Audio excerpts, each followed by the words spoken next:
નમસ્કાર વિદ્યાર્થી મિત્રો, કેમ છો? મજામાં ને? Okay, alright. બસ તો પછી ચાલો પાછો આપણો સંઘ આગળ વધારીએ. ગયા લેક્ચરમાં તમે જે બહુ માથાકૂટીઓ પ્રશ્ન શીખેલા હતા યાદ છે ને? અથડામણનો અંશ વિરુદ્ધ ગતિજ ઉર્જા ખબર પડે છે ને?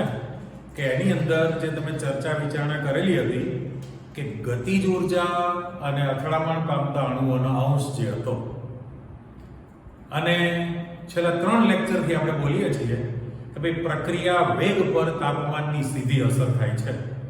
તાપમાન વધે તો પ્રક્રિયા વેગ વધે, પ્રક્રિયા વેગ વધ્યો તો વેગ અચળાંકનું મૂલ્ય પણ વધવાનું જ છે. એટલે કહેવાનો અર્થ એવો છે કે તાપમાન તો બહુ જ અગત્યનું પરિબળ છે, સજીવ નિર્જીવ બધાને લાગુ પડે. યાદ છે ને? એટલે તો મેં કીધેલું હતું કે તમે જે ભણતા હો, અમારે ટીચરને માસ્તરને એવી ટેવ જ હોય કે અઠવાડિયું 10-15 દિવસ થઈ જાય ને સ્કૂલમાં, ક્લાસમાં, ટ્યુશનમાં એક વખતે બધે ફાયરિંગ કરી દેવાનું કે હવે તમે રેડિયાળ થઈ ગયા, ચલો ભણવાનું નથી કરતા, ને આમ ને તેમ ને એવું થોડું કરી નાખીએ એટલે શું થાય, થોડીક અસર થાય. પણ પેલો લેસ એટેલિયરના સિદ્ધાંતનું પાલન થઈ જ જાય. બરાબર? બાહ્ય પરિબળની અસર ઓછામાં ઓછી અનુભવાય, પાછું તમે સંતુલન સ્થપાઈ જાય. હતા એવા ને એવા એની અંદર પણ પાછું રિચાર્જ તમારે બેટરી કરવી જ પડે, એ અમારી આદત હોય એ પ્રકારની. એટલે કહેવાનો અર્થ એવો છે કે તાપમાન જે છે સજીવ નિર્જીવ બધાને અસર કરે. અને બીજું હતું સાંદ્રતા. તો પ્રક્રિયા વેગ સાંદ્રતાના સમપ્રમાણમાં પણ છે જ ને, સાચું? પણ પ્રથમ ક્રમની પ્રક્રિયા માટે નહીં, એ પણ તમે હવે આ ચેપ્ટરમાં ભણી લીધું છે. એટલે એ બધી જે ચર્ચા વિચારણા કરેલી હતી, આજે તમે જે શીખવાના છે એ જૂના પ્રશ્નના કોરિલેટેડ છે. લાસ્ટ ટાઈમ તમે જે ઉષ્મા શોષક ઉષ્માક્ષેપક પ્રક્રિયા માટે એન્થાલ્પી ફેરફાર આલેખ સાથે જે ભણ્યા હતા એને કોરિલેટેડ ઉદ્દીપક વાળો પ્રશ્ન શીખ્યા હતા. હા, ઓકે. બીજું હતું કે ભાઈ આર્હેનિયસનું જે સમીકરણ હતું એના આગલા વખતે આર્હેનિયસના સમીકરણની જે બધી સાબિતીને દાખલો ગણવા માટેનું સૂત્ર તમે લાવેલા હતા, અને એના પરથી જે ચર્ચા કરેલી હતી તાપમાનની અસર જે તમે ભણી લીધું છે. હવે પ્રશ્ન એવો થાય આપણી પાસે કે ભાઈ પ્રાયોગિક રીતે જાણવા મળ્યું છે ને કે જે પ્રક્રિયા છે એ જે તાપમાને થાય છે એમાં તમે 10 ડિગ્રી સેલ્સિયસનો વધારો કરી દો તો એ પ્રક્રિયાનો વેગ લગભગ બમણો થઈ જશે. આ પ્રાયોગિક માહિતી છે, બરાબર? પણ આજે આપણી પાસે જે કનેક્ટેડ પ્રશ્ન છે એ કયો આવવાનો છે? સંઘાત દર વાળી વિગત છે. ત્યારે પણ મેં તમને ઉદાહરણ આપેલું ગઈ વખતે પ્રશ્નમાં. આજે નવું ઉદાહરણ છે. HI વાળું સિમ્પલ હતું, યાદ છે ને? કે ભાઈ H2 અને I2 બે પ્રક્રિયકના અણુઓ અનંત અંતરે હશે તો સ્થિતિજ ઉર્જાનું મૂલ્ય લગભગ 0 છે. પણ અનંત અંતરેથી બે અણુઓ જ્યારે એકબીજાની નજીક આવતા જાય તો એમની વચ્ચેનું અંતર ઘટે તો ગતિ ઉર્જામાં ઘટાડો થાય, સ્થિતિ ઉર્જા વધે. ગતિ ઉર્જા ઘટે, સ્થિતિ ઉર્જા વધે, અને બંને અથડાઈ જાય, સંઘાત થઈ જશે તો ગતિજ ઉર્જાનું મૂલ્ય 0 થાય, પણ સ્થિતિજ ઉર્જા મહત્તમ બને. પણ એ મધ્યવર્તી વચગાળાનો અલ્પજીવી અણુ જે બન્યો એ સક્રિયકૃત સંકીર્ણ અણુ હતો. એની અંદર આંદોલન ગતિને કારણે બંધ તૂટે અને એમાંથી અણુ છૂટા પડે. નિપજ પણ બની શકે અથવા હતા એના એ પ્રક્રિયકના અણુ પાછા મળે. બરાબર ને? એ અણુઓ પાછા એકબીજાથી દૂર તરફ જાય તો સ્થિતિજ ઉર્જાના મૂલ્યમાં ઘટાડો થાય. ઘટતા કંઈક ઉર્જા બાકી વધે, છૂટા પડેલા અણુ બની. અચ્છા, એ અણુની ઉર્જા એ મૂળ પ્રક્રિયક અણુની ઉર્જા કરતા જો વધુ હોય તો થયેલી પ્રક્રિયા ઉષ્મા શોષક છે ને? અને એથી ઉલટું કે ભાઈ મૂળ પ્રક્રિયકના અણુ કરતા છૂટા પડેલા અણુઓની સ્થિતિજ ઉર્જા ઓછી તો એ ઉષ્માક્ષેપક પ્રક્રિયા થઈ. એટલે એ મુદ્દો તમે જાણો છો ગ્રાફ સાથે. બંનેના ગ્રાફ ઉલટા સુલટી હતા કે પુરોગામી પ્રક્રિયા ઉષ્મા શોષક હોય, રાઈટ? તો એની પ્રતિગામી પ્રક્રિયા ઉષ્માક્ષેપક હોય, અને પુરોગામી ઉષ્માક્ષેપક હોય તો પ્રતિગામી ઉષ્મા શોષક. વાઇસ વર્સા, બંને ઉલટા સુલટી છે. હવે આજે જે તમે શીખો છો એ આર્હેનિયસની થિયરી પ્રમાણે તો છે જ, પણ થોડું તમારી પાસે નવું આવતું જાય. મેં બોર્ડ પર પ્રશ્ન મૂકેલો છે, ચેક કરો. અહીંયા મૂકો છે પ્રારંભિક, પ્રાથમિક, પ્રાઇમરી, એલિમેન્ટરી. અને બંને શબ્દો કીધા ને ગુજરાતીમાં બે વર્ડ તમે આપ્યા કે પ્રારંભિક અને પ્રાથમિક છે. તમારે ઇંગ્લિશમાં બે વર્ડ કેવા પડે તમને? પ્રાઇમરી છે, એલિમેન્ટરી કહેવાય. તો પ્રાથમિક પ્રક્રિયા માટે સંઘાત સિદ્ધાંત સમજાવો. આ આપણો પ્રશ્ન છે. બંને બાજુમાં છે પ્રશ્ન. એટલે આ સિમ્પલ, બીજી કોઈ માથાકૂટ છે નહીં અંદર. પણ પેલી બાજુ જાઓ, એ પ્રશ્નમાં તમને કીધું છે સંકીર્ણ પ્રક્રિયા માટે. એમાં પણ તમારે સંઘાતનો સિદ્ધાંત સમજાવવો છે. સંકીર્ણ પ્રક્રિયા, કોમ્પ્લેક્સ રિએક્શન અથવા જટિલ પ્રક્રિયા કહેવાય. અચ્છા, એક ચેપ્ટરની શરૂઆતમાં તમે ભણી લીધું કે જે રાસાયણિક પ્રક્રિયા બે કે બેથી વધુ તબક્કામાં થતી હોય તો એને આપણે સંકીર્ણ પ્રક્રિયા કહીએ છીએ. અને એક જ સ્ટેપમાં પ્રક્રિયા થઈ જાય ને પ્રાથમિક પ્રક્રિયા કહેવાય. સાચું? તો બંને માટે સંઘાત સિદ્ધાંત સમજાવવો છે. રાઈટ? પણ આપણો પ્રશ્ન હતો કે ભાઈ પ્રક્રિયા થવા માટેની આવશ્યકતા કઈ છે, જે અગત્યનું છે. યાદ કરો પાછી તમારી શરત કે ભાઈ પ્રક્રિયક અણુઓ વચ્ચે સંઘાત અથડામણ થવું જોઈએ. સંઘાત થવા માટે પ્રક્રિયકના અણુઓ પાસે ન્યૂનતમ ઓછામાં ઓછી અમુક ગતિજ ઉર્જા હોવી જ જોઈએ. રાઈટ? ચલો, તમારી બે શરતનું પાલન કરશે કે ભાઈ અથડાવાના છે, જરૂરી ગતિ ઉર્જા પણ છે, પણ મેઇન અગત્યનો ત્રીજો મુદ્દો હતો કે અણુઓ વચ્ચેનો સંઘાત યોગ્ય દિશામાંથી થવો જોઈએ. બરાબર? દિક સ્થાન કહેવાય. દિક એટલે દિશા. યોગ્ય દિક સ્થાનમાંથી અથડામણ થશે તો જ એ નિપજમાં પરિણમે. પણ અયોગ્ય જો થશે તો નિપજ બનતી નથી. જૂનું ઉદાહરણ શું હતું આપણું કે ભાઈ H2 plus I2 એ બંને અથડાઈને 2 મોલ HI બનાવે છે. રાઈટ? પ્રતિવર્તી પ્રક્રિયા છે કે રિવર્સ કરો કે 2 મોલ HI છે એનું તમે એનું વિઘટન કરો તો HI નો એક અણુ છે. આપણું ઉદાહરણ હતું કે ભાઈ H નાનો પરમાણુ I મોટો છે, H નાનો પરમાણુ I મોટો છે, બંને વચ્ચે બંધ છે. HI સ્પીડોમીટર, રિમોટ કંટ્રોલ કશું છે જ નહીં. એ મારફાડ પહેલી બે શરત પ્રમાણે ગતિ કરીને અથડાઈ જાય તો સક્રિય ગુણ સંકીર્ણ અણુનું જ્યારે વિઘટન થાય ત્યારે H2 ના I2 નિપજ બને. કરેક્ટ? પણ એના બદલે બરાબર એમ ઉદાહરણમાં કીધું કે H અને I છે, H અને I છે, મુક્ત રીતે ગતિ કરે છે, અથડાઈને એન્ડ ટાઈમે અથડાઈ જાય તો ઉલટું થયું. H અને I સામસામી પાછો બનતું છે, એના એ જ પ્રક્રિયકના અણુ છૂટા પડશે, નિપજ બનતી નથી. એટલે 100% નિપજ નહીં બનવા માટેનું પણ આપણી પાસે કારણ હતું ને. રાઈટ? આજે તમે બીજું ઉદાહરણ શીખવાના છો, પણ એ આપણું કાર્બનિક રસાયણનું જે 10 નંબરનું ચેપ્ટર છે હેલોજન તત્વયુક્ત સંયોજનો, એની અંદર SN1 SN2 પ્રક્રિયા તમે શીખવાના છો. બરાબર? ન્યુક્લિયોફિલિક સબસ્ટિટ્યુશન રિએક્શન કહેવાય ફૂલ ફોર્મ એનું. ન્યુક્લિયોફિલિક સબસ્ટિટ્યુશન રિએક્શન. કેન્દ્ર અનુરાગી વિસ્થાપન પ્રક્રિયા. કેન્દ્ર અનુરાગી વિસ્થાપન પ્રક્રિયા અને ગુજરાતી શબ્દ કર્યો એટલે SN1 SN2 એનું ઉદાહરણ છે તમારી પાસે જાણીતું ઓર્ગેનિક પ્રમાણેનું છે. એટલે વિચારીએ છે એમાં શું ઘટના બને. તો પાછા તમે અહીંયા પ્રશ્ન તરફ આવો. એક તો પ્રાથમિક પ્રક્રિયા માટે તમે ચર્ચા કરો છો તો આ તમારું પહેલું સ્ટેટમેન્ટ છે કે ભાઈ સામાન્ય રીતે કોઈ પણ બે પ્રક્રિયકના અણુઓ એની સક્રિયકરણ ઉર્જા EA એક્ટિવેશન એનર્જી EA કરતા વધુ ઉર્જા ધરાવતા હોય તો જ સંઘાત અનુભવશે. એટલે આપણી પાસે કન્ડિશન છે કે ભાઈ EA કરતા જો વધુ ઉર્જા ધરાવતું હશે તો જ એ સંઘાત અનુભવે. જે પ્રક્રિયકના અણુ પાસે સક્રિયકરણ ઉર્જા જેટલી અથવા એના કરતા વધુ ઉર્જા હશે તો એ સંઘાત અનુભવવાના છે. આપણી જરૂરિયાત છે. તો પ્રક્રિયા વેગને અસર કરતા પરિબળમાં સક્રિયકરણ ઉર્જા પણ ભાગ ભજવે છે ને કે જો આના કરતા ઓછી ગતિજ ઉર્જા ધરાવતું હશે તો અણુઓ ભાગ લઈ શકતા નથી. મિનિમમ રિક્વાયરમેન્ટ છે કે તમે EA અથવા EA કરતા વધુ હશે તો જ પ્રક્રિયા થઈ શકે છે. હવે ધારો કે તમે સમીકરણ આપો છો. માની લો કે તમે પ્રાથમિક જે પ્રક્રિયા છે એ પ્રાથમિક પ્રક્રિયા માટે A plus B અને એમાંથી આ નિપજ બને છે. સિમ્બોલિક કહેવાય ને.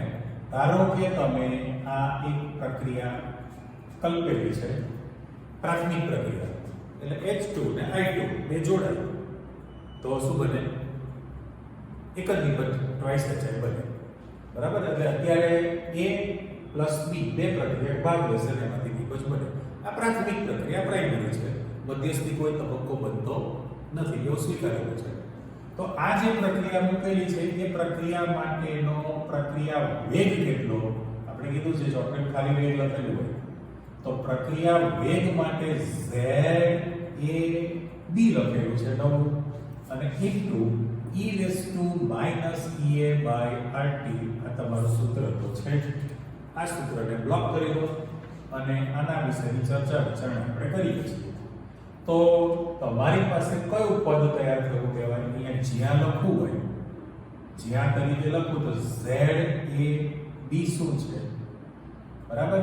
તો કે ખાસ લખું છું પ્રક્રિયક a અને b નો સંઘાત અવયવ કહેવાય ને, સંઘાત અવયવ તરીકે શબ્દ આપણે મૂકેલો છે z. z a b એટલે પ્રક્રિયક a અને પ્રક્રિયક b ની સંઘાત અવયવ એટલે સંઘાત આવૃત્તિ. અવયવની જગ્યાએ તમે આવૃત્તિ શબ્દ પણ વાપરી શકો છો, બેમાંથી કોઈ પણ શબ્દ તમે મૂકી શકો. અને આ e raised to minus ea by rt જે છે, તો e એ તો તમારી પાસે સક્રિયકરણ ઊર્જા છે ને, ea by rt એટલે આપેલા તાપમાને ફિક્સ તાપમાન છે, આ અચળાંક છે, આપેલા તાપમાને પ્રક્રિયાની સક્રિયકરણ ઊર્જા તૈયાર થયેલી કહેવાય. તો અહીંયા આગળ પ્રક્રિયા વેગ જે છે સમીકરણ સૂચવે જ છે કે ભાઈ પ્રક્રિયા વેગ તમારી પાસે તાપમાન સાથે સંબંધ ધરાવશે, સાંદ્રતા સાથે સંબંધ ધરાવશે, સક્રિયકરણ ઊર્જા સાથે સંબંધ ધરાવશે, બરાબર? એટલે અહીં તમારી પાસે આ રાશિ તો તૈયાર છે તે E. તો પ્રક્રિયા થવા માટે એટલે પ્રક્રિયક A અને પ્રક્રિયક B પાસે EA કરતા વધુ ગતિજ ઊર્જા ધરાવતા હોય એ શક્તિ તૈયાર કરી કહેવાય. હવે પ્રશ્ન થયો કે આપણે જાણીએ છીએ કે આર્હેનિયસ નું સમીકરણ, બંનેની કમ્પેરિઝન કરો, પણ આર્હેનિયસ ના સમીકરણ અનુસાર આર્હેનિયસ સમીકરણ શું હતું? મારે લખો તો પ્રક્રિયા વેગ બરાબર પ્રક્રિયા વેગ જ છે. અહીંયા આગળ તમે a into e raised to minus ea by rt આ સમીકરણ હતું કે નહીં? તો આ બંને સમીકરણની જો તમે કમ્પેરિઝન કરો, આ સમીકરણ નંબર 1 આપું છું અને સમીકરણ નંબર 2 આપું, તો સમીકરણ 1 અને 2 ની જો તમે સરખામણી કરો તો પ્રક્રિયા વેગ, અહીંયા પણ પ્રક્રિયા વેગ છે, e raised to minus ea by rt RMS પ્રમાણે અહીંયા પણ તમે એ લખેલું છે. માત્ર ને માત્ર અહીંયા તમે z a b લખેલું છે કે ભાઈ પ્રક્રિયા a અને b નો સંઘાત આવૃત્તિ છે, અને અત્યારે તમારી પાસે આર્હેનિયસ અચળાંક છે ને, આર્હેનિયસ અચળાંક, આર્હેનિયસ અવયવ કીધો, તો એ સમીકરણની કમ્પેરિઝન કરો તો બંને વસ્તુ સરખી જ છે. માત્ર ને માત્ર તમે પ્રોપોર્શનલ કાઢીને બરાબર કરીને આર્હેનિયસ અચળાંક એ લખેલો છે, અહીંયા પ્રોપોર્શનલની સાઈન રિમૂવ કરીને તમે બરાબર કરીને સંઘાત આવૃત્તિ લખેલી છે. એટલે પ્રક્રિયા થવા માટેની જે શરતો છે એ તમારી પાસે આવી જ ગઈ. જે પ્રાથમિક પ્રક્રિયા છે એમાં કોઈ માથાકૂટ નથી, સીધી સરળ વસ્તુ કે ભાઈ તાપમાન વધશે, તાપમાન વધવાને કારણે અણુઓની સક્રિયકરણ ઊર્જા કરતા ગતિજ ઊર્જા વધવાની છે, સંઘાત દર પણ વધશે, નિપજનું પ્રમાણ પણ વધવાનું છે. એટલે આના માટે કોઈ માથાકૂટ છે નહીં. જે પ્રશ્ન ઉપસ્થિત થાય સંકીર્ણ, જટિલ, કોમ્પ્લેક્સ પ્રક્રિયા માટે થવાનો છે. ચાલો ફરી પાછા તમારા નવા પ્રશ્નમાં જતા રહો. તો સંકીર્ણ પ્રક્રિયા માટે સંઘાત સિદ્ધાંત સમજાવો, બરાબર? હવે સંકીર્ણ છે એટલે બે કરતા વધુ તબક્કામાં થાય છે, આપણે સ્વીકારી લઈએ છીએ.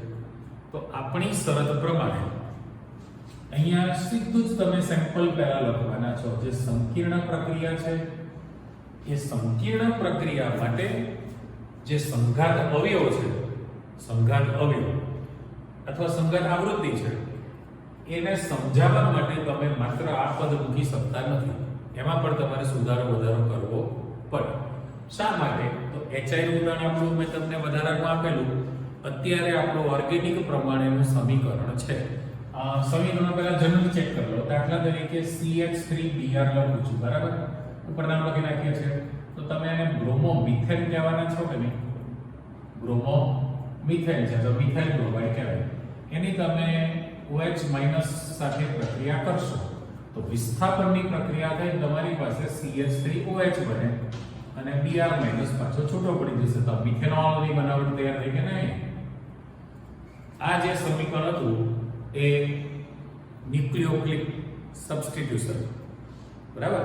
તો આની અંદર કેન્દ્રાનુરાગી વિસ્થાપનની પ્રક્રિયા થઈ SN1 SN2 જે તમે ભણ્યા છો ને હજુ ભણશો પણ ખરા. તો આ જે સમીકરણ મૂકેલું છે એનું જો તમે છૂટું પાડો તો પરિસ્થિતિ કેવી થાય? છેદ લખીએ છીએ આપણે, પણ એમાં દાખલા તરીકે આપણી પાસે જે ડિઝાઇન મૂકવાની છે કે કાર્બન સાથે આ Br છે અને એની સાથે તમારી પાસે 3 હાઇડ્રોજન આપણે બંધમાં છૂટું પાડો. પણ તમને ખબર છે કે ભાઈ C'(x) - ડેલ્ટા પ્લસ ડેલ્ટા બંધ તો ધ્રુવીય પ્રકૃતિ ધરાવે છે. ઓકે, હવે જે પ્રક્રિયક છે તમારી પાસે એ OH- છે. લુઈસ બેઝ પ્રકારનો પ્રક્રિયક થયો ને. હવે આની અંદર બે શક્યતા છે. જો યોગ્ય દિશામાંથી અથડામણ થશે, યોગ્ય દિશામાંથી યોગ્ય દિશ થાય તો તમારી પાસે નિપજ બનવાની. પણ યોગ્ય દિશામાંથી અથડામણ નહીં થાય તો નિપજ નહીં બને. એટલે મીન્સ કે નિપજ શક્ય નથી. ચાલો અહીંયા આપણે બે શક્યતા વિચારેલી છે. પહેલી જે શક્યતા છે જે નથી બનવાની, તો મારે છેદને જ આકૃતિ મૂકવાની છે કે ભાઈ આ CH3 છે, આ Br છે, રાઈટ? પણ આ કલર નથી બદલતો, માઈનસ ડેલ્ટા પ્લસ ડેલ્ટા લખેલું છે. જ્યારે પ્રક્રિયા OH- છે, OH- એ જેવો નજીક આવશે તો સમાન વીજભાર છે એની વચ્ચે તરત WWF થવાનું ને અપાકર્ષણ બળ પ્રવર્તે. એટલે પરિસ્થિતિ જેવો OH- અહીંયા આવશે તો બંને દૂર તરફ ફેંકાઈ જાય, પાછા ફેંકાઈ જશે. એટલે અહીંયા જો અથડામણની જો આપણે ઘટના કરતા હોઈએ તો આના માટે શબ્દ લખીએ છીએ કે અયોગ્ય દિક્સ્થાન છે. અયોગ્ય દિક્સ્થાન છે અને એના કારણે નિપજ મળતી નથી, અર્થાત રાસાયણિક પ્રક્રિયા ન થઈ. આ તમે પહેલો કેસ વિચારેલો છે. પહેલા કેસ પ્રમાણે કેવું થયું તમારી પાસે કે ભાઈ આ OH- છે, બરાબર? એ લુઈસ બેઝ પ્રકારનો પ્રક્રિયા, કેન્દ્રાનુરાગી પ્રક્રિયા પણ કહેવાય. એ દાખલા તરીકે ચાલતો અહીંયા આવે, આપણે ખબર છે તો બંનેમાં સમાન વીજભાર છે. આ એમ કે ભાઈ જગ્યા ખાલી કર, મારે બેસવું છે, જગ્યા ખાલી કર, મારે બેસવું છે, તો પેલું સ્થાન ખાલી કરી આપે ન આપે. કેમ? તો કે સમાન વીજભાર છે, કહ્યું ને સ્નેહમાં ભાગ પડે પોસાય નહીં, WWF થવાનું છે. એટલે અપાકર્ષણ બળ પ્રવર્તે, બંને સમાન વીજભાર છે એટલે પાછા ફેંકાઈ જશે. અયોગ્ય દિક્સ્થાન છે, યોગ્ય દિશામાંથી અથડામણ થયું નહીં અને એના કારણે તમારી પાસે નિપજ મળતી નથી. રેડી? પણ જો તમે ખબર જ છે કે આ ક્યારે સંયોજાય તો OH- હોશિયાર છે ને, એની સાથે માથાકૂટમાં ઉતરે જ નહીં, એના કરતા ઓપોઝિટ ડિરેક્શનમાં એમ ઉલટેથી નીકળીને કાર્બન સુધી પહોંચી જશે. એટલે આપણો જે અહીંયા આગળ બીજી જે શક્યતાવાળું સમીકરણ તમારે બનાવવું છે કે મધ્યવર્તી નિપજ કેવી બને, તો આપણે કલર બદલી નાખીએ કે ભાઈ આ કાર્બન છે, આ બ્રોમિન છે, અહીંયા તમારી પાસે OH દાખલા તરીકે જોડાઈ જવાનું છે વિરુદ્ધ દિશામાંથી, તો H જે છે તમારા આ ટાઈપની ઘટના બની જશે, બરાબર? અને આને હું ચોરસ બોક્સમાં મૂકીશ તો એ મધ્યવર્તી નિપજ છે. આ જે લખેલી છે એ મધ્યવર્તી નિપજ બને. ઠીક છે? ચલો, હતું એમને જ કે આ માઈનસ ડેલ્ટા છે, આ પ્લસ ડેલ્ટા છે. પણ આપણો તો નિયમ છે ને કે જૂનો બંધ તૂટવાની વળી પર હોય અને નવો બંધ રચાવાની શરૂઆત હોય. એટલે જે ઘાટી લીટી મૂકેલી છે એને હું તૂટક લાઈન આપી દઉં છું. વિચારી લો કે ભાઈ આ તો વિરુદ્ધ વીજભાર હતો, એની વચ્ચેનો બંધ હતો જ. કાર્બનની 4 જ સંયોજકતા હોય છતાં તમને ચિત્રમાં 5 બતાવે છે. તો તમે ચેપ્ટરમાં ભણેલા જ છો કે ભાઈ કાર્બન જે છે અત્યારે એમાં સંકરણ જે છે કયું કહેવાય? sp3 પ્રકારનું છે ને, 4 બંધ છે. ત્યારે મધ્યવર્તી નિપજ બને ત્યારે એમાં સંકરણ જે છે sp2 પ્રકારનું થયું. કેમ? તો કે આ જે H છે તો પરમેનન્ટ તમારી સાથે જોડાયેલા છે, એનો ઘાટી લીટી મૂકી દો. 3 જ બંધ છે, 3 બનશે એટલે sp2 સંકળ થયો. આની સાથે જોડાશે તો સામા પક્ષે હું તૂટક લાઈન કરું છું. જો બ્રોમિનની આ ટાઈપ મેં લાઈન કરીને જતે દિવસે આ પદ તૂટી જાય તો એ જૂનો પદ તૂટવાની અણી પર હોય એટલે નવા પદ રચાવાની શરૂઆત એવી વચગાળાની અવસ્થા જેને સંક્રાંતિ અવસ્થા કહેવાય. તો જે મધ્યવર્તી નિપજ છે મધ્યવર્તી નિપજ એનું વિઘટન થાય અને એમાંથી પાછી તમારી પાસે નિપજ બની જશે. તો હવે જો નિપજ બનવાની છે તો ફાઇનલ OH અહીંયા જોડાઈ જ જશે. આ તમારી પાસે CH3OH એટલે મિથેનોલ તૈયાર છે, રાઈટ. નિપજ બની ગઈ મિથેનોલ અને વત્તા એ સવારી દઈએ છીએ ખાસ Br માઈનસ બને છે. Br છૂટો પડી ગયો મિથેનોલ નિપજ બને. પણ અત્યારે જે અથડામણની જે ઘટના બની છે એ યોગ્ય દિક સ્થાન શબ્દ વપરાય. યોગ્ય દિશામાંથી અથડામણ થયું છે એટલે તમારી પાસે મિથેનોલ નિપજ બની કહેવાય. એટલે જે પાયાનો મુદ્દો હતો કે ભાઈ પ્રક્રિયક અણુઓ વચ્ચેનો સંઘાત યોગ્ય દિશામાંથી થવો જોઈએ તો એનું પાલન તમારી પાસે થાય જ છે. એટલે આપણે જળ સમીકરણ ઉદાહરણ ખાસ તમે જોઈ લીધું. એટલે જટિલ પ્રક્રિયા હોય, સંકીર્ણ પ્રક્રિયા હોય કે મધ્યવર્તી તબક્કો છે ને એમાંથી નિપજ બને છે. તો એવી પ્રક્રિયા માટે તમારી પાસે અણુઓ વચ્ચેનો સંઘાત યોગ્ય દિશામાંથી થવો જોઈએ. શક્યતા બે સંભાવના, નિપજ પણ બની શકે છે, નિપજ ન પણ બની શકે, અપાકર્ષણ થઈ શકે. એટલા માટે અહીંયા આગળ જે સમીકરણ તમારી પાસે આ પ્રશ્નમાં મૂકેલું છે જો કોપી ઉપર તો RNS ની કમ્પેરિઝન કરીને કે ભાઈ RNS નો અચળાંક અને પેલામાં જે છે સંઘાત આવૃત્તિ એ ખાલી અચળાંકના મૂલ્યો જુદા અને એ બરાબર છે, બાકીનું સૂત્ર સરખું હતું. આ સમીકરણની અંદર થોડોક સુધારો વધારો કર્યો. પ્રોબેબિલિટી સંભાવ્ય કહેવાય. પેલામાં મહત્તમ સંભાવ્ય ગતિજ ઊર્જા હતી ને મહત્તમ સંભાવ્ય ગતિજ ઊર્જા હતી. તો એ જ રીતે આખું જે સૂત્ર મૂકેલું છે તમારી પાસે એ સૂત્રની અંદર તમારે માત્ર ફેરબદલી શું કરવાની છે તો લખી નાખો. ચેક કરો તમે કે ભાઈ અત્યારે આ જટિલ પ્રક્રિયા માટે જો પ્રક્રિયા વેગ લખવો હોય પ્રક્રિયા તો તમારું છે એમને z એ બી તો ખરું જ ઇન્ટુ e−Ea/RT પણ સૂત્રમાં હતું જ.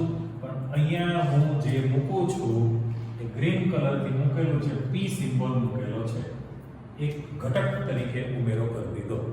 એ સંભાવ્ય કહેવાય.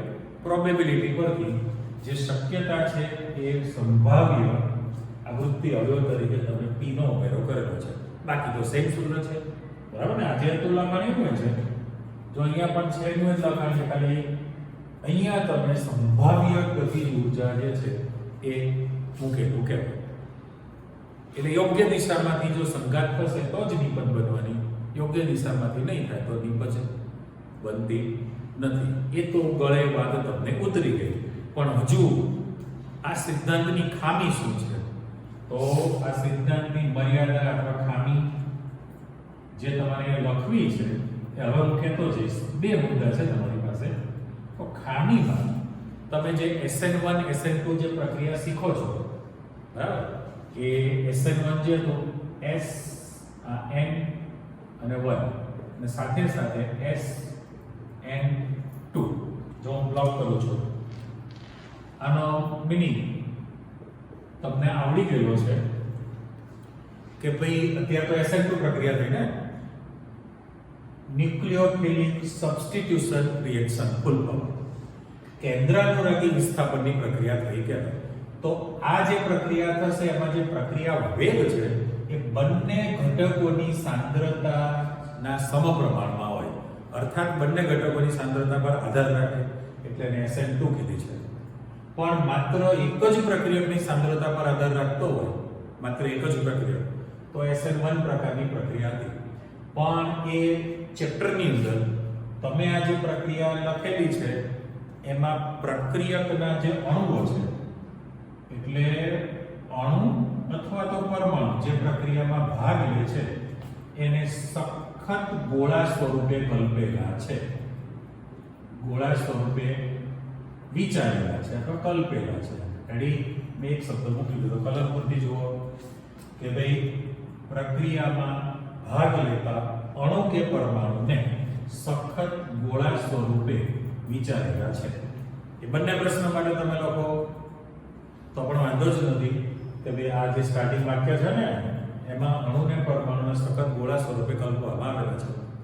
ચલો એ પણ આપણે સ્વીકારી લઈએ, એનો પણ વાંધો નથી. પણ બીજી જે લિમિટેશન છે એમાં તમને શું કહે છે? બીજી મર્યાદામાં તમને એવું કહે છે કે ભાઈ તમે ભલે ગોળા સ્વરૂપે વિચારી લો પણ અણુ કે પરમાણુની સંરચના, કન્સ્ટ્રક્શન, એનું જે બંધારણ છે એ સંરચનાને ધ્યાનમાં લીધેલી નથી. પ્રક્રિયા થાય તો અણુ કે પરમાણુની સંરચના કેવા પ્રકારની છે એ બાબતને પણ ધ્યાનમાં લીધેલી નથી. તો એ સંઘાતની અંદર આ સંઘાતના સિદ્ધાંતની મુખ્ય બે મર્યાદા આવી ગઈ કહેવાય. બરાબર? એટલે જટિલ પ્રક્રિયા માટે પણ સાચું છે અને પ્રાથમિક પ્રક્રિયા માટે પણ સાચું જ કહેવાય. બંનેમાં માત્ર તમે આટલી જ ચર્ચા કરી શકો છો. રેડી? એટલે હજુ કોઈ પ્રશ્ન, ક્વેરી હોય તો વિચારી લો. મેં તમને સ્પષ્ટતા કરી દીધી. તો સક્રિયકરણ ઉર્જા એટલે અમુક જરૂરી જે ગતિજ ઉર્જા છે પ્રક્રિયકના અણુ પાસે ઈએ, સક્રિયકરણ ઉર્જા જેને આપણે કહીએ છીએ, ઈએ અથવા ઈએ કરતા વધુ ઉર્જા હશે તો જ સંઘાત અનુભવે. આ શરત પ્રમાણે. પણ જો એના કરતા ઓછી ઉર્જા હશે તો સંઘાત અનુભવે નિપજમાં પરિણમતું નથી. બરાબર? એટલે ઉર્જા જરૂરી છે એમ કીધું તો સંઘાત થાય. અને જે અગત્યની શરત હતી, યોગ્ય દિશામાંથી જો અથડામણ થશે તો જ નિપજમાં રૂપાંતરણ થાય. આ રીતનું થશે તો નિપજ નથી બનતી, અણુઓ પાછા ધકેલાઈ જશે, નિપજ ન મળે. એટલે બે પ્રક્રિયક ભેગા થવાથી 100% નિપજ મળી શકે નહીં. એ પણ પુરવાર થાય છે બીજા ઉદાહરણ પરથી. માટે તમે સૂત્રની અંદર પ્રક્રિયા વેગમાં એક નવો અવયવ દાખલ કર્યો છે, એને સંભાવ્ય અવયવ કીધેલો છે, પ્રોબેબિલિટી. પી ને ધ્યાનમાં રાખવું પડે સૂત્રની અંદર. આ થિયરી તરીકે તમને અલગ પ્રશ્નમાં પૂછવાનું હોય છે. આખી ચર્ચા તમારી પાસે આવી ગઈ. અને છેલ્લે થિયરીનો પોર્શન પતી ગયો છે તમારી પાસે, પણ આપણે હજુ ચર્ચા કરવી છે કઈ એક્ઝામ્પલ બાબતે. તો તમે જે લાસ્ટ લેક્ચરમાં એટલે પેલું આરએનએસનું જે સમીકરણ સાબિત કરેલું કે ભાઈ બે જુદા જુદા તાપમાને પ્રક્રિયા વેગ અચળાંકના મૂલ્યો શોધેલા, બરાબર, અને સક્રિયકરણ ઉર્જા ઈ તમે શોધો છો. એનાથી ઉલટું હતું કે ભાઈ ઈ તમને આપેલું હોય, બે તાપમાન આપેલા હોય, એકનો વેગ અચળાંક ખબર હોય એક પ્રક્રિયાનો, તો બીજી પ્રક્રિયાનો વેગ અચળાંક એ શોધી શકાય. એ ગણતરી હતી. બીજું કે તમારી પાસે અર્ધ આયુષ્ય સમયના જે એક્ઝામ્પલ હતા, અર્ધ આયુષ્ય સમય માટે જો તમને ખબર જ છે કે 0.693 બાય કે અચળાંક હતો, કે તમને ખબર હોય તો અર્ધ આયુષ્ય સમય શોધી શકો છો. એમ જો સેકન્ડમાં તો સેકન્ડ ઇન્વર્સ બનશે, મિનિટ હોય તો મિનિટ ઇન્વર્સ બનશે, કલાક હોય તો કલાક ઇન્વર્સ બને, દિવસ ઇન્વર્સ બને, વર્ષ ઇન્વર્સ બને. રેડિયો એક્ટિવિટીની જે પ્રક્રિયા છે, રેડિયો એક્ટિવિટીની પ્રક્રિયા, બરાબર, એ પ્રથમ ક્રમની પ્રક્રિયા તરીકે તમે સ્વીકારેલું છે.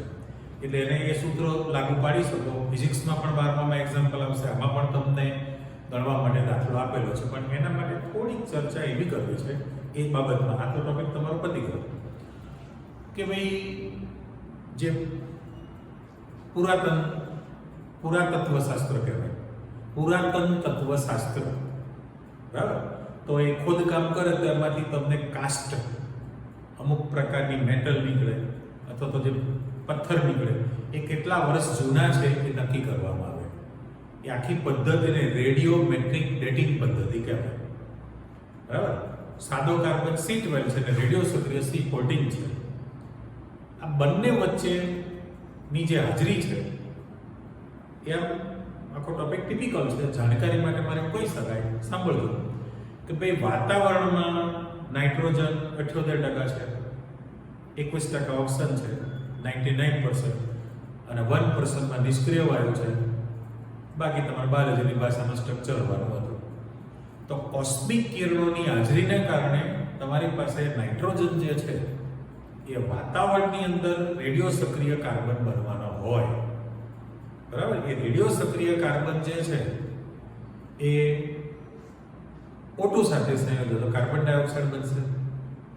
સાંભળજો, એ કાર્બન ડાયોક્સાઇડ વનસ્પતિ પ્રકાશ સંશ્લેષણમાં વાપરે તો એમાં રેડિયો સક્રિયતા વનસ્પતિ સૃષ્ટિમાં આવી ગઈ કહેવાય. વનસ્પતિનો આહાર તરીકે વાયા મીડિયા પશુઓ ઉપયોગ કરે, પ્રાણીઓ, મનુષ્ય પણ આવી ગયો તો માનવ શરીરમાં પણ રેડિયો સક્રિયતા દાખલ થાય. હવે રેડિયો સક્રિય જે કાર્બન હોય C14 અને સાદો કાર્બન C12 એ બંને વચ્ચે ગતિશીલ સંતુલન સ્થપાય ક્યાં સુધી જીવંત પ્રણાલી હોય તો. એટલે પ્રાણી જીવિત છે, વનસ્પતિ વાવેલી છે, જમીન પર ઉગેલી છે તો સંતુલન છે. પણ વનસ્પતિને કાપી અને સુકાય, પ્રાણી મૃત્યુ પામે તો પેલું સંતુલન નષ્ટ પામે. સાદા કાર્બન રેડિયો સક્રિય જે બોડીમાં છે, જેમ જેમ જેમ જેમ સમય વધતો જાય એમ એની રેડિયો સક્રિયતામાં ઘટાડો થાય. તો જે નમૂનો તમને ખોદકામથી મળેલો છે એ નમૂનામાં C14 નું કેટલા % હાજરી છે એ તમે જાણકારી મેળવી લો અને આપણા સૂત્ર પ્રમાણે ગણતરી કરી નાખો તો એ નમૂનો કેટલા વર્ષ જૂનો છે એનું વય, ઉંમર, વર્ષ, આયુષ્ય નક્કી કરી શકાય. એટલે એવો જે તમને એક્ઝામ્પલ મૂકેલો હોય તો જીવિત હોય, યાદ રાખજો. તમારી પાસે જે આપણો ગ્રાફ હતો એવો ફિઝિક્સમાં પણ તમારી પાસે ગ્રાફ આવે છે, જો ચેક કરો. અહીંયા આગળ સમય t છે, ટાઈમ t. આપણે r0/rt છે. ફિઝિક્સમાં તમારી પાસે n0/nt સિમ્બોલ વાપરવાનો છે, બરાબર. એટલે n0/nt સિમ્બોલ વાપરેલો છે. તો ત્યાં પણ તમારી પાસે ક્ષય વક્ર જ તૈયાર થાય. t બરાબર 0 સમય હોય જો ત્યારે એ વખતે મહત્તમ સાંદ્રતા હોય ને, પણ જેમ જેમ જેમ સમય તમારી પાસે વધતો જાય એમ સાંદ્રતામાં શું થવાનું છે? ઘટાડો. એટલે ક્ષય વક્ર તમારી પાસે આ પ્રકારનો તૈયાર થાય, ક્ષય વક્ર મળશે. અત્યારે n0/nt જે છે એની જગ્યાએ આપણે માત્ર r0/rt મૂકીએ છીએ કેમિસ્ટ્રીની અંદર અને સમય તો તમારો એમ તેમ જ છે, બરાબર. સમય અને આ રાશિ આવી. તો શરૂઆતની સાંદ્રતા વધુ છે એટલે એક્ઝામ્પલમાં જીવિત હોય તો એ સાંદ્રતા વધુ એટલે r0 લેવી પડે અને જે સમય વધતો જાય તો સાંદ્રતામાં ઘટાડો થાય એને rt તરીકે લેવું પડે, બરાબર. તો એ બે કિંમત છે. કેટલા વર્ષ જૂનું છે તો તમારે આયુષ્ય શોધવું છે. માની લો કે જસ્ટ તમને સેમ્પલ આપો કે ભાઈ એક કાસ્ટની જે મૂર્તિ છે, કાસ્ટની મૂર્તિ તમને મળે, એમાં C14 નું પ્રમાણ તમને 70% જોવા મળ્યું. કેટલું મળે છે? 70%. તો એ મૂર્તિ કેટલા વર્ષ જૂની હશે એવું તમારે ગણતરી કરવી હોય. તો R0 જે છે મૂળ સાંદ્રતા એ 100% છે. એમાં તમને 70% જોવા મળ્યું. એનો અર્થ એમ કે વિઘટન કેટલા ટકા થયું કહેવાય? 30%. હાજરી 70% મળી છે. 100 માઇનસ 70 કરો તો 30% વિઘટન થયું કહેવાય. એટલે કેટલામાં ભાગનો છે એ રાશિ તમારી પાસે આવી ગઈ અને તમે ગણતરી કરી શકો. તો C14 નો અર્ધ આયુષ્ય સમય, દરેકનો અર્ધ આયુષ્ય સમય ફિક્સ હોય, 57-30 વર્ષ આપેલો છે, બરાબર. જો સૂત્રમાં જાઓ તો C14 જે છે C14 નો t હાફ 57-30 વર્ષ તમને આપેલો છે. રેડી? 57-30 વર્ષ અર્ધ આયુષ્ય સમય આપેલો છે. તો જ્યારે તમે સૌથી પહેલા વેગ અચળાંક શોધશો, પ્રથમ ક્રમની પ્રક્રિયા છે તો k બરાબર 0.693 બાય t હાફ લખવાના છે તો t.5 પણ લખાય. t હાફ તમે આપી દીધું છે તો 57-30 વર્ષ તમે અહીંયા મૂકી દેશો, બરાબર. આ જે કિંમત છે તો લખું છું 0.693 લખું છું. અહીંયા 57-30 વર્ષ પણ મેં મૂકી દીધું છે. તમે કેલ્ક્યુલેટરથી ગુણોત્તર કાઢીને બધો જવાબ છે તમારી પાસે ભાગાકાર તો બધાને સરખો જ આવવાનો ને. વર્ષ ઇન્વર્સમાં તમારી પાસે આવ્યો. આ વર્ષ ઇન્વર્સ લેવો કહેવાય કેની કિંમત. એટલે અર્ધ આયુષ્ય સમય તમને આપેલો છે C14 નો, એના પરથી તમે વેગ અચળાંક કે શોધી કાઢો. અને હવે તમારું જે સૂત્ર છે કયું છે કે વેગ અચળાંક k બરાબર 2.303 t into log r0 by rt છે. બરાબર, આપણું સૂત્ર છે. હવે એ કેટલા વર્ષ જૂનું છે જો તમારે શોધવું હોય તો આને શિફ્ટ કરી નાખો, એટલે હું t ને સમય શોધવો છે, સમયને સૂત્ર કરતા કરી નાખો તો તમારી પાસે અહીંયા k ની કિંમત આવી ગઈ. જે તમે ઉપર ગણતરીમાં k શોધ્યો છે એ k ની વેલ્યુ અહીંયા મૂકી દો, વર્ષ ઇનવર્સમાં છે, ઉપર જશે ત્યારે સમય તમારો વર્ષમાં આવી જવાનો. મૂળ સાંદ્રતા જે છે એના કેટલામાં ભાગની થયેલી છે, તમને એમ કે જીવિત કાસ્ટ છે એના કરતા છઠ્ઠા ભાગની સાંદ્રતા જોવા મળે તો તમારે અહીંયા આગળ r0 મૂળ સાંદ્રતા અને rt ની જગ્યાએ r0/6 લખવું પડે ને, r0/6 લખો અહીંયા આગળ તો છેદનો છેદાંશ બને તો log 6 બની ગયું કહેવાય. તો log 6 ની કિંમત તમે મૂકી દો કે તમારી પાસે તૈયાર છે.